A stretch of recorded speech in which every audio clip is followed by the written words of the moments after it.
అందరికీ నమస్కారం అండి. G+1 ఇండిపెండెంట్ హౌస్ 60 అడుగుల రోడ్ని ఆనుకుని ఉంటుంది. పెద్ద రోడ్ ఇది. ఈ ఇండిపెండెంట్ హౌస్ కొత్త కన్స్ట్రక్షన్. కింద వచ్చి 3 గదులు అయితే ఉంటుంది, పైన కూడా 3 గదులు అయితే ఉంది. తూర్పు ఫేసింగ్ లో ఉన్నటువంటి ఇండిపెండెంట్ హౌస్ సేల్కి అయితే రావటం జరిగిందండి. ఎంట్రన్స్ లోనే మీకు కిచెన్ ఏరియా అయితే చూపిస్తున్నాను. ఇక్కడ వచ్చేసి ఇదంతా హాల్ ఏరియా. హాల్లో ఉన్నటువంటి టీవీ నెట్ కబోర్డు, అలాగే బెడ్రూమ్ ఉంటుంది. అంటే కింద సింగిల్ బెడ్రూమ్, పైన కూడా సింగిల్ బెడ్రూమ్. సేమ్ కింద ఎలా ఉందో పైన కూడా అలాగే ఉంటుందండి. ఇండిపెండెంట్ హౌస్ మొత్తం వచ్చేసి 66 గజాల్లో కన్స్ట్రక్షన్ చేశారు. 66 గజాలండి.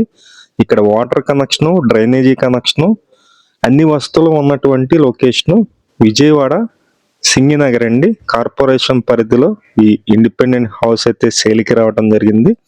ఇది మొత్తం వచ్చేసి మనకి కాస్ట్ అయితే కనుక 65 లక్షలు అయితే చెప్తున్నారండి. 65 lakhs అయితే చెప్తున్నారు. రేట్ అయితే మాట్లాడుకోవచ్చు. మీరు మా ఫోన్ చేసినట్లయితే డైరెక్ట్ ఓనర్ దగ్గర కూర్చొని రేటు కూడా మాట్లాడించడం జరుగుతుంది. సేమ్ కింద ఎలా ఉందో పైన కూడా అలాగే ఉంది. ఇండిపెండెంట్ హౌస్ మీకు నచ్చినట్లయితే పైన మా నెంబర్ ఇచ్చాము, ఆ నెంబర్కి ఫోన్ చేయండి. డీటెయిల్స్ అన్ని మళ్ళీ చెప్తానండి. బ్యాంక్ లోన్ వస్తుంది, బ్యాంకు లోన్ కూడా మేమే దగ్గరుండి చేపిస్తాము. ఈ ఇండిపెండెంట్ హౌస్ 66 గజాల్లో ఉంటుంది. తూర్పు ఫేసింగ్ వస్తుంది.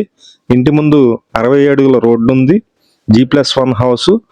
కింద సింగిల్ బెడ్రూమ్, పైన సింగిల్ బెడ్రూమ్. మొత్తం వచ్చేసి కాస్ట్ అయితే కనుక 65 lakhs అయితే చెప్తున్నారండి. 65 లక్షలు చెప్తున్నారు. రేట్ అయితే మాట్లాడుకోవచ్చు. ఇంట్రెస్ట్ ఉన్న వాళ్ళు ఫోన్ చేయండి. కింద మొత్తం మార్బుల్ ఇచ్చారు, పైన జిప్సమ్ సీలింగ్ ఇచ్చారు. పెయింటింగ్ వర్క్స్ కూడా కంప్లీట్ అయినాయి. Thank you.